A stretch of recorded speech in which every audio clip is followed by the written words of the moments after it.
Hello दोस्तों, welcome to my channel Apple. आज हम जावा का एक बहुत इंपॉर्टेंट कॉन्सेप्ट समझने वाले हैं। एंड्रॉइड ऐप डेवलपमेंट में अगर आपको लगता है कि बार बार सेम काम मैन्युअली करना पड़ रहा है तो समझ जाओ कि वहाँ पे लूप की जरूरत है। तो आज के वीडियो में हम सीखेंगे लूप क्या होता है, जावा के टाइप्स ऑफ लूप, एंड्रॉइड में लूप का रियल यूज क्या होता है और लास्ट में हम प्रैक्टिकली इनको इम्प्लीमेंट करके भी समझेंगे। तो चलिए स्टार्ट करते हैं। सबसे पहले समझते हैं लूप का मीनिंग क्या होता है। लूप का सिंपल मतलब होता है कि सेम कोड को बार बार एग्जीक्यूट करना जब तक कंडीशन ट्रू रहे। रियल लाइफ एग्जांपल से समझे तो अलार्म बजता रहता है जब तक बंद ना करो, टीचर अटेंडेंस बोलती जाती है जब तक लिस्ट खत्म ना हो। तो ये सब रियल लाइफ लूप है। जावा में लूप तब यूज होता है जब एक ही टास्क को मल्टीपल टाइम करना हो, रिपीटेड डेटा हैंडल करना हो, तब हम लूप का यूज करते हैं। एंड्रॉइड में लूप का इंपॉर्टेंट क्यों है? एंड्रॉइड ऐप में लूप का यूज होता है रिसाइकल व्यू के लिए, रिसाइकल व्यू के डेटा प्रिपेयर करने के लिए, लिस्ट जनरेट करने के लिए, मल्टीपल वैलिडेशन चेक करने के लिए, लॉग प्रिंट करने के लिए, डायनेमिक यूआई एलिमेंट बनाना है तो हम लूप का यूज करते हैं। बिना लूप के प्रोफेशनल एंड्रॉइड ऐप पॉसिबल नहीं है। शॉर्ट में मैं आपको समझाऊँ तो कोई कोड है कि हमें वो रिपीट ही करना रहता है तो हम क्या करेंगे, वहां पे हम लूप का यूज करेंगे। जावा में लूप के 3 टाइप्स होते हैं। पहला हो गया फॉर लूप, दूसरा हो गया व्हाइल लूप और तीसरा हो गया डू व्हाइल लूप। चलिए एक एक करके डीपली समझते हैं। सबसे पहले आता है फॉर लूप। फॉर लूप क्या होता है? फॉर लूप तब यूज होता है जब हमें पहले से पता होता है कि लूप कितनी बार चलेगा। उसकी सिंटेक्स है कि उसमें पहले इनिशियलाइज करना पड़ता है, बाद में उसमें कंडीशन रखना होता है और बाद में उसमें इंक्रीमेंट करना पड़ता है। इनिशियलाइज यानी कि लूप स्टार्ट कहाँ से होगी वो करना होता है। कंडीशन यानी कि कब तक चलेगा वो डिफाइन करना होता है। इंक्रीमेंट डिक्रीमेंट यानी कि हर राउंड के बाद वैल्यू चेंज होगा, यानी कि 1 होगा तो वो 2 हो जाएगा, 2 होगा तो वो 3 हो जाएगा। वैसे जब तक हमारी कंडीशन स्टॉप नहीं होगी तब तक इंक्रीमेंट होता रहेगा। सपोज हमें 5 टाइम टेक्स्ट व्यू में टेक्स्ट सेट करना है तो हम उसमें क्या करेंगे, फॉर लूप लेंगे, उसमें इनिशियलाइज कर देंगे i इज इक्वल टू 1। बाद में हम कंडीशन में क्या रखेंगे, i लेस देन और इक्वल टू 5, यानी कि 5 तक वो टेक्स्ट सेट होना चाहिए। और बाद में जो इंक्रीमेंट है उसमें क्या करेंगे, i प्लस प्लस, बाद में हम ब्रैकेट करके उसके अंदर रिजल्ट सेट कर देंगे। तो चलिए मैं आपको ये प्रैक्टिकली करके दिखाती हूँ। मैंने यहाँ पे हमने जो लास्ट वीडियो में स्विच केस समझा था वही कोड ओपन कर लिया है। हम यहाँ पे मेन एक्टिविटी डॉट जावा के पेज पे है, तो यहाँ से मैं स्विच केस वाला कोड निकाल देती हूँ और अभी हम समझेंगे कि फॉर लूप को इम्प्लीमेंट कैसे करते हैं। तो सबसे पहले मैं एक वेरिएबल ले लेती हूँ, string name is equal to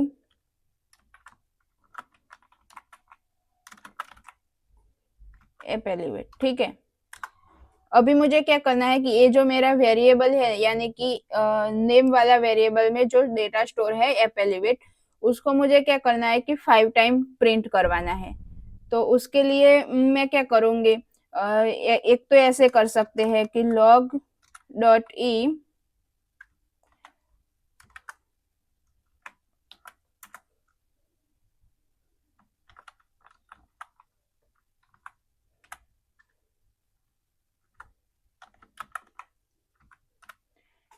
ऐसे मैं एक बार टाइप करूंगी और बाद में मैं यहाँ पे पेस्ट करती जाऊंगी 5 टाइम, तो ऐसे 5 टाइम प्रिंट हो जाएगा। मैं आपको रन करके दिखाती हूँ। यहाँ पे मैं लॉकपेट ओपन कर लेती हूँ, यहाँ से मैं रन करती हूँ। अभी आप यहाँ पे देख सकते हो कि हमारा जो एपेलिवेट वाला जो टेक्स्ट है वो 5 टाइम प्रिंट हो गया है। लेकिन इसमें क्या है कि मैंने मैन्युअली कोड को 5 टाइम लिखा है, लेकिन मुझे 100 बार चाहिए होगा तो मैं क्या करूंगी, तो उसमें तो मैं ऐसे मैन्युअली नहीं लिख सकती। तो उसके लिए हम क्या यूज करेंगे, फॉर लूप क्या यूज करेंगे। तो यहाँ पे फॉर लूप की सिंटेक्स रहती है फॉर, बाद में हमें ब्रैकेट करना होता है। सबसे पहले हमें इंटीजर लेना पड़ता है। इंटीजर क्या है, तो डेटा टाइप है, वो आपको पता ही होगा। उसका मैं वेरिएबल डिफाइन कर देती हूँ और उसको कहाँ से स्टार्ट करना है, तो जो लूप होगी वो 0 से स्टार्ट होगा। तो मैं यहाँ पे 0 दे देती हूँ और बाद में हम सेमीकोलन लगा देते हैं। तो ये हो गया मेरा इनिशियलाइज पोर्शन। अभी मैं क्या करूंगी, कंडीशन रखूंगी, यानी कि मुझे कब तक इसको प्रिंट करवाना है। तो इसके लिए हम लेस देन भी यूज कर सकते हैं और लेस देन और इक्वल टू भी यूज कर सकते हैं, लेकिन मैं अभी आपको पहले लेस देन करके दिखाती हूँ। यहाँ पे मैंने लेस देन कर दिया। अभी मुझे कितनी बार प्रिंट करवाना है, तो मुझे इसको 15 बार प्रिंट करवाना है, तो मैंने यहाँ पे वो 15 लिख दिया। ठीक है, अभी यहाँ पे मेरा जो कंडीशन वाला जो पोर्शन था वो हो गया, बाद में मैंने सेमीकोलन लगा दिया और लास्ट में हम करेंगे जो हमने इनिशियलाइज में i इज इक्वल टू 0 किया है, तो बाद में उसका 1 भी होना चाहिए, 2 भी होना चाहिए, तो इसीलिए हम यहाँ पे क्या करेंगे, i प्लस प्लस लिख देंगे।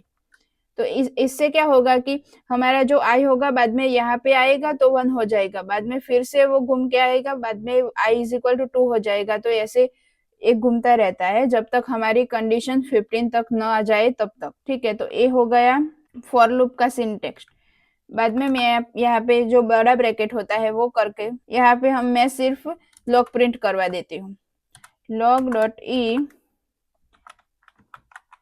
नेम, और यहाँ पे नेम नाम का वेरिएबल मैंने पास कर दिया। ठीक है, तो सिंपल बस इतना ही लिखना होता है। ये जो नेम वाला है वो उसको मैं अभी निकाल देती हूँ। अभी मैं ऐप को रन करके देखती हूँ, तो अभी आप यहाँ पे देख सकते हो कि हमने जो ऐप एलिवेट वाला वेरिएबल पास किया था वो 15 टाइम प्रिंट हो गया है। तो ये हो गया हमारा फॉर लूप। तो यहाँ पे हम 15 टाइम है कि नहीं है उसको चेक करने के लिए क्या करेंगे, हम यहाँ पे गिनने तो बैठेंगे नहीं, तो यहाँ पे हम ऐसे भी कर सकते हैं कि यहाँ पे मैं प्लस लिख लेती हूँ और यहाँ पे हो जाएगा आई। ठीक है, तो अभी यहाँ पे जो अकेला नेम आ रहा है तो वो कहाँ से स्टार्ट होगा, नेम 0, नेम 1, नेम 2, नेम 3 ऐसे स्टार्ट होगा। तो मैं अभी ये लॉकेट डिलीट कर रही हूँ और फिर से मैं आपको रन करके दिखाती हूँ। तो आप अभी यहाँ पे देख सकते हो कि नेम 0, 1, 2, 3 ऐसे स्टार्ट हो गया है। तो ऐसे आप 14 देख सकते हो, तो यानी कि 0 से स्टार्ट हुआ और 14 तक वो हुआ, इसका मतलब हुआ कि वो 15 बार प्रिंट हो गया है। तो ऐसे हम टैग में ऐसे भी करके देख सकते हैं कि हमें जो अलग से कुछ 0, 1, 2 ऐसे स्ट्रिंग के अलावा लिखना है तो हमें यहाँ पे प्लस करके बाद में हमें जो भी प्रिंट करवाना है उसको लिख सकते हैं। ऐसे मैं यहाँ पे भी प्लस करके लिख सकती हूँ, प्लस करके मैं सिर्फ आई कर दूंगी तो वो प्रिंट हो जाएगा। ये भी मैं आपको करके दिखाती हूँ। अभी लॉकेट डिलीट कर रही हूँ और फिर से ऐप को रन कर रही हूँ। तो अभी आप यहाँ पे देख सकते हो कि ऐप एलिवेट 0, ऐप एलिवेट 1, 2, 3, 4 ऐसे दिख रहा है। तो ऐसे प्लस करके हम कुछ भी अलग से उसको ज्वाइंट कर सकते हैं। ठीक है, इसको स्पेस देने के लिए क्या करना पड़ता है, हम ऐसे स्ट्रिंग करेंगे और बाद में हम स्पेस कर देंगे तो यहाँ पे स्पेस आ जाएगा। तो ये भी मैं आपको रन करके दिखाती हूँ। तो लॉकेट मैंने डिलीट किया और आप देख सकते हो कि वो स्पेस होके भी आ गया है। तो ऐसे हम स्ट्रिंग जब हम टेक्स्ट में करेंगे तब भी हम लिखेंगे। अभी हमने जावा और यूआई को कैसे कनेक्ट करता है वो सीखा नहीं है, मैं यहाँ पे आपको लॉग प्रिंट करके ही आपको दिखा रही हूँ। तो बस इतना इजी होता है हमारा फॉर लूप। ये हम कहाँ पे यूज करेंगे कि जब हमें कुछ गिनती करवानी हो, जब हमारी फिक्स वैल्यू होगी तब हम इसका यूज करेंगे। तो अभी मैं आपको फॉर लूप का यूज बता देती हूँ। तो हम फॉर लूप का यूज करेंगे, फिक्स नंबर होगी और इंटरेक्शन होगी तब हम यूज करेंगे, लिस्ट इंडेक्स करनी होगी तब हम यूज करेंगे, और रिसाइकल व्यू का डेटा लेना होगा तब हम इसको यूज करेंगे। रिसाइकल व्यू क्या होता है, जब हमारे आगे टॉपिक आएगा मैं तब आपको समझाऊंगी। अभी ये बेसिक हमें पहले समझना जरूरी होता है, इसीलिए मैंने ये बेसिक से स्टार्ट किया है। बाद में आपको रिसाइकल व्यू, लिस्ट व्यू वो सब कुछ मैं सिखाऊंगी। तो एक फॉर लूप वाला जो कंसेप्ट हम वहां पे लिखेंगे वो क्लियर हो जाएगा, तो आपको रिसाइकल व्यू समझने में इजी रहेगा। तो ये हो गया हमारा फॉर लूप। अब नेक्स्ट टॉपिक आता है व्हाइल लूप। तो व्हाइल लूप क्या होता है, व्हाइल लूप तब यूज होता है जब हमें इंटरेक्शन का एग्जैक्ट काउंट नहीं पता, सिर्फ कंडीशन पता है लेकिन उसका काउंट कब तक है वो हमें पता नहीं है, तब हम व्हाइल लूप का यूज करेंगे। तो व्हाइल लूप की सिंटेक्स सिंपल होती है कि हमें व्हाइल लिख के ब्रैकेट में हमें कंडीशन जो है वो अप्लाई कर देनी होती है और बाद में हमें जो प्रिंट करवाना है और जो आगे जो कोड होगा वो हमें लिख देना है। तो पहले कंडीशन चेक होती है फिर कोड रन होता है। तो ये हो गया हमारा बेसिक व्हाइल लूप। मैं आपको एंड्रॉइड एग्जांपल के साथ समझाती हूँ। सपोज ओटीपी अटेम्प्ट 3 से ज्यादा नहीं होने चाहिए। इंटीजर अटेम्प्ट करके हम वेरिएबल क्रिएट करेंगे और उसको हम 1 दे देंगे। बाद में हम व्हाइल लिखेंगे और ब्रैकेट में हम अटेम्प्ट लिख के लेस देन और इक्वल टू 3 कर देंगे। बाद में हम बड़ा वाला वो ब्रैकेट करके लॉग प्रिंट करवा देंगे और लॉग प्रिंट के बाद हम अटेम्प्ट प्लस प्लस करवा देंगे, यानी कि अटेम्प्ट इज इक्वल टू 1 था वो 2 हो जाएगा, बाद में 3 हो जाएगा और वो कंडीशन वहां पे खत्म हो जाएगी। तो अभी मैं आपको व्हाइल लूप का प्रैक्टिकल करके दिखाती हूँ। तो यहाँ पे मैंने हमारा जो फॉर लूप का कोड किया था वही मैंने ओपन कर लिया है। यहाँ से मैं लॉकेट को क्लोज करती हूँ। ये जो फॉर लूप का कोड है उसको मुझे अभी एग्जीक्यूट नहीं करवाना, तो उसको मैं क्या करूंगी, कमेंट में रख दूंगी। तो कमेंट में रखने के लिए क्या करते हैं, हम दबाएंगे कंट्रोल और स्लैश, तो ये हो गया मेरा कमेंट। अभी ये जो ग्रे फॉन्ट दिख रहे हैं तो वो हम जब ऐप को रन करेंगे तो वो एग्जीक्यूट में नहीं आएगा। तो ये हो गया कमेंट।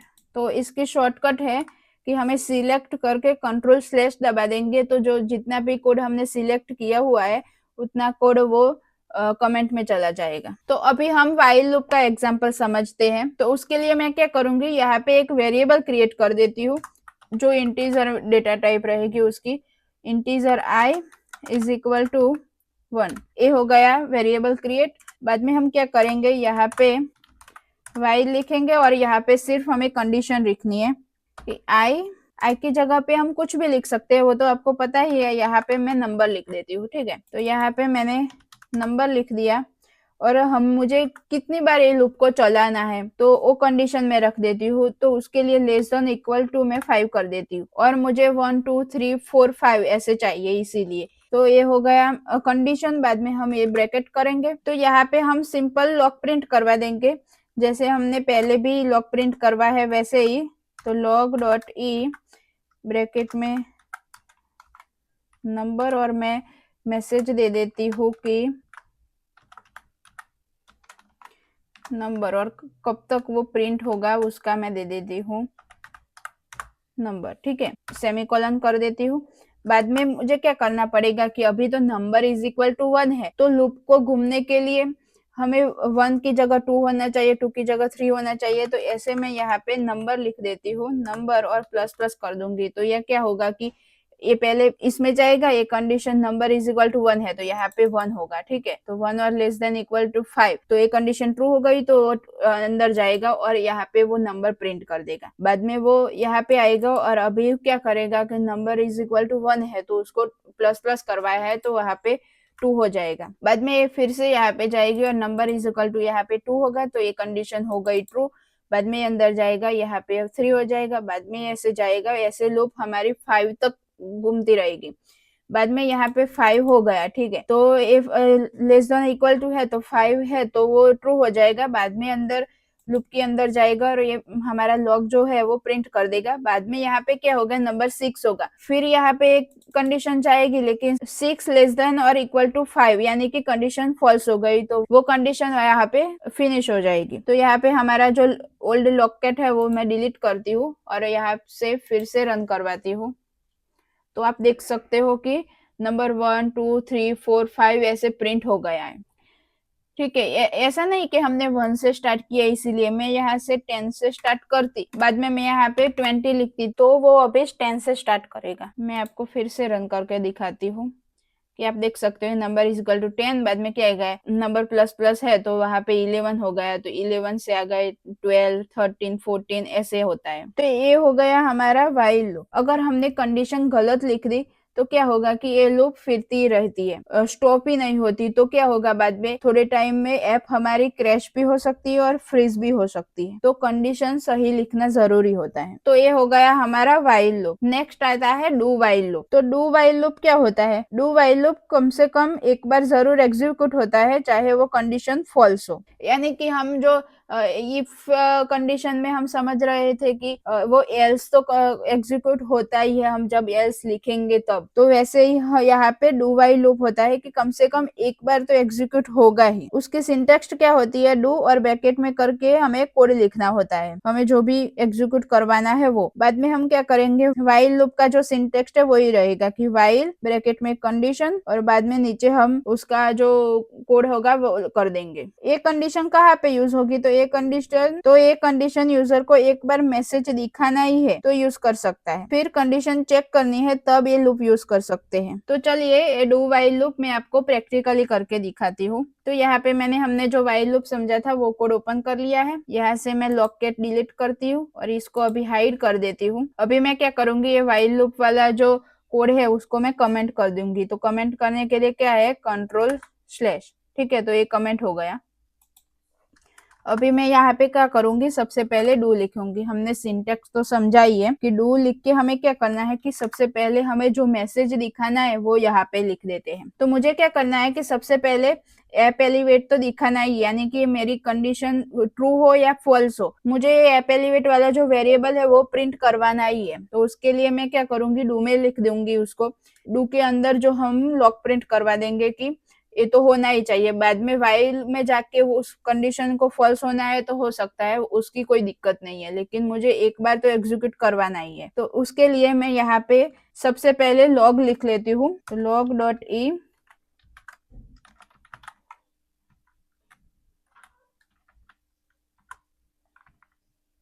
ठीक है, मैंने यहाँ पे लॉग लिख लिया। अभी मुझे क्या करना है कि हमारा जो ऐप एलिवेट तो एक बार तो प्रिंट हो गया, बाद में मेरी कंडीशन वो ट्रू है कि फॉल्स है, उसके लिए मुझे क्या करना पड़ेगा कि मुझे कितनी बार प्रिंट करवाना है वो तो लिखना पड़ेगा। तो यहाँ पे मैं लिख देती हूँ नंबर प्लस प्लस, यानी कि नंबर इज इक्वल टू 10 है, तो यहाँ पे 10 से वो स्टार्ट हो जाएगा। यहाँ पे मैं लिखूंगी वाइल, और वाइल की सिंटेक्स क्या है कि यहाँ पे हमें कंडीशन लिखना होता है। तो नंबर मैं यहाँ पे अभी रॉन्ग कंडीशन लिखती हूँ कि नंबर इज इक्वल टू 10 है, लेकिन मैं यहाँ पे 9 लिख देती हूँ, तो वो क्या होगा, कंडीशन रॉन्ग हो जाएगी। यहाँ पे हम सेमीकोलन भूल गए तो एरर दिखा रही है, मैंने कर दिया, अभी एरर चली गई। और यहाँ पे मैंने क्या किया कि नंबर लेस देन 9 लिखा है, तो क्या होगा, कंडीशन फॉल्स हो जाएगी। तो बाद में क्या होगा कि वो एक ही बार प्रिंट होगा, बाद में वो प्रिंट ही नहीं होगा। तो मैं आपको रन करके दिखाती हूँ। यहाँ पे लॉकेट ओपन कर देती हूँ। अभी आप देख सकते हो कि यहाँ पे एक बार एपेलिवेट जो है वो प्रिंट हो गया है। बाद में हमने कंडीशन आगे नंबर प्लस प्लस करवाया, लेकिन ये एग्जीक्यूट ही नहीं हुआ क्योंकि ये कंडीशन यहाँ पे फॉल्स हो गई। यहाँ पे मैं क्या करूंगी, 15 लिख देती हूँ, तो बाद में वो एग्जीक्यूट हो जाएगी, और जब तक वो फॉल्स नहीं होगी तब तक वो चलती ही रहेगी। मैं यहाँ से लॉकेट डिलीट करती हूँ और फिर से आपको रन करके दिखाती हूँ। अभी आप देख सकते हो कि यहाँ पे क्या है, नंबर इज इक्वल टू 10, तो यहाँ पे 10 लेस देन 15। तो पहले तो हमने एपेलिवेट जो प्रिंट करवाया वो आ गया, लेकिन यहाँ पे इसीलिए हुआ, बाद में यहाँ पे इसीलिए हुआ। तो ऐसे हमारी कंडीशन, जब तक कंडीशन हमारी फॉल्स नहीं होती तब तक ये लूप चलती ही रहती है। लेकिन डू वाइल का मीनिंग इतना ही होता है कि हमें पहली बार तो ये मैसेज दिखाना ही है, बाद में वो दिखे ना दिखे वो कोई बात नहीं। तो उसके लिए हम डू वाइल का यूज कर सकते हैं। तो ये हो गई हमारी डू वाइल लूप। तो मैं आपको फिर से तीनों लूप रिवाइज करके दिखाती हूँ। ये क्या हो गई, फॉर लूप। फॉर लूप में क्या करना होता है कि हमें सिंपल फॉर लिखना होता है, यार यहाँ पे हमें कंडीशन लिखनी होती है। तो उसके लिए क्या हो गया कि हमें एक डेटा टाइप लेनी होती है, वो इंटीजर में ही रहेगी। बाद में हमें वेरिएबल क्रिएट करना पड़ता है और उसको हमें डिफाइन करना पड़ता है, यानी कि आपकी लूप 0 से स्टार्ट करनी है, 1 2 3 कहाँ से भी आप स्टार्ट कर सकते हैं ऐसे। बाद में हमें सेमीकोलन लगाना है। तो ये हमारा हो गया इनिशियलाइज पोर्शन। ठीक है, अभी क्या हो गया, यहाँ पे हमें कंडीशन लिखना होता है। तो आपकी लूप कब तक चलानी है उसकी कंडीशन हम यहाँ पे लिखेंगे। तो उसके लिए हम आई लेस देन और 15 लिखते हैं, और बाद में हम क्या करेंगे, सेमीकोलन लगाएंगे। तो ये हो गया हमारा कंडीशन वाला पोर्शन। बाद में लास्ट में आएगा इंक्रीमेंट वाला पोर्शन। तो उसमें क्या होगा कि हमारा जो आई 0 है तो उसको 1 तो करवाना पड़ेगा, तो उसके लिए हम आई प्लस प्लस कराए, तो उसके लिए हम आई प्लस प्लस करा देंगे, तो वो बाद में 1 हो जाएगा। बाद में यहाँ पे आई इज इक्वल टू 0 की जगह आई इज इक्वल टू 1 हो जाएगा, और फिर से यहाँ पे हम जाएंगे तो ये कंडीशन ट्रू होगी, तो बाद में आगे जाके आई 2 होगा और बाद में प्रिंट हो जाएगा। तो ऐसे ही हमारी ये जो लूप है वो घूमती रहती है जब तक हमारी कंडीशन फॉल्स ना हो तब तक। तो ऐसे ही व्हाइल लूप में क्या होगा कि हमारा फिक्स नहीं होगा कि हमें कंडीशन कब तक चलानी है, तो उसके लिए हम व्हाइल लूप यूज करेंगे। यहाँ पे हमें जो कंडीशन लिखनी होती है वो हम लिख देंगे, बाद में हम लॉग प्रिंट करवा देंगे या कोई भी हमारा जो कोड होगा वो लिख देंगे, और बाद में हमारी जो कंडीशन है उसको इंक्रीमेंट कराते रहेंगे। ठीक है, तो ये हो गया हमारा व्हाइल लूप। और डू व्हाइल लूप में क्या होगा कि पहले एक बार तो हमारा जो कोड है वो एग्जीक्यूट होगा, बाद में वो कंडीशन चेक करने जाएगा, तो कंडीशन ट्रू होगी तो बाद में वो फिर से एग्जीक्यूट होगा, और कंडीशन फॉल्स होगी तो वो लूप वहां पे फिनिश हो जाएगी। तो ऐसे होती है हमारी जावा की लूप्स। तो लूप में हमने क्या यूज किया, तो इसमें यूज हुआ वेरिएबल, डेटा टाइप, और हमने लॉकेट यूज किया। तो इस सबसे आपको वेरिएबल और डेटा टाइप कैसे डिफाइन करना होता है और कैसे चूज करना होता है वो आपको पता चलता ही होगा। तो अभी आपको होगा कि फॉर लूप कब यूज करेंगे, व्हाइल लूप कब यूज करेंगे, डू व्हाइल लूप कब यूज करेंगे। तो वो मैं आपको बता देती हूँ कि फॉर लूप हम तब यूज करेंगे जब हमें फिक्स इंटरेक्शन करना होगा, तब हम फॉर लूप यूज करेंगे। व्हाइल लूप कब यूज करेंगे, तो हमारा जो कोड होगा वो कंडीशन बेस्ड होगा, तब हम व्हाइल लूप यूज करेंगे। और लास्ट में डू व्हाइल लूप यूज कब करेंगे, तो एटलीस्ट हमें एक बार तो हमारी कंडीशन ट्रू करवानी ही है, तब हम डू व्हाइल लूप यूज करेंगे। अगर आप बिगिनर हो तो आपको ये मिस्टेक हो सकती है, तो इंक्रीमेंट भूल जाना, रॉन्ग कंडीशन, इन्फिनाइट लूप और यूआई थ्रेड में हेवी लूप चलाना, ये जो मिस्टेक है वो आप कर सकते हैं। इसीलिए मैंने आपको ये रिपीटली बता दिया कि आप इंक्रीमेंट कराना मत भूलना, कंडीशन को रॉन्ग मत करना। जैसे मैंने आगे बताया कि कंडीशन रॉन्ग होगी तो क्या होगा, लूप इन्फिनाइट लूप में चला जाएगा और बाद में वो ऐप क्रैश कर सकता है। और यूआई में हम हेवी लूप चलाते हैं तो क्या होगी कि हमारी ऐप फ्रीज हो जाएगी, बाद में वो परफेक्ट वर्क नहीं करेगी। तो इसीलिए मैंने आपको बता दिया। तो आपसे ये भूल ना हो, इसीलिए आपको क्या करना चाहिए कि लूप कंडीशन क्लियर रखना चाहिए, लूप के अंदर यूआई हैवी काम अवॉइड करना चाहिए, डिबग के लिए लॉग यूज करो और स्मॉल लूप की प्रैक्टिस करो। यानी कि आपको ये तीनों जो लूप है उसकी प्रैक्टिस करनी चाहिए, अपने आप को ऐसे टास्क देते रहना चाहिए और बाद में वो लूप को एग्जीक्यूट करना चाहिए। अगर आपको ये कंडीशन कैसे रखना है और इंक्रीमेंट कैसे देना है वो भूल जाते हो, तो आप प्रैक्टिस करोगे तब आपको ये बिल्कुल इजी रहेगा। तो अब आपको होगा कि ये लूप का यूज हम करेंगे कहाँ पे। तो मैंने आपको बताया वैसे रिसाइकल व्यू की डेटा प्रिपरेशन के लिए हम ये लूप का यूज कर सकते हैं, फॉर्म वैलिडेशन के लिए करते हैं, लॉग्स और डिबगिंग के लिए करते हैं, डायनेमिक यूआई जनरेशन के लिए हम ये लूप का यूज करते हैं। तो आज हमने सीखा लूप क्या होता है, for loop, while loop, do while loop और एंड्रॉइड में रियल एग्जांपल करके भी हमने सीख लिया। तो अब हम नेक्स्ट वीडियो में देखेंगे एरे एंड एरे लिस्ट क्या होता है। अगर वीडियो हेल्पफुल लगा है तो लाइक और शेयर जरूर करना और ऐसे ही एंड्रॉइड जावा ट्यूटोरियल के लिए चैनल को सब्सक्राइब कर लो। कोई भी डाउट हो तो कमेंट में पूछ लेना, मेरे इंस्टाग्राम पे भी डीएम कर सकते हो, मैं रिप्लाई जरूर करूंगी। मिलते हैं नेक्स्ट वीडियो में। Thank you.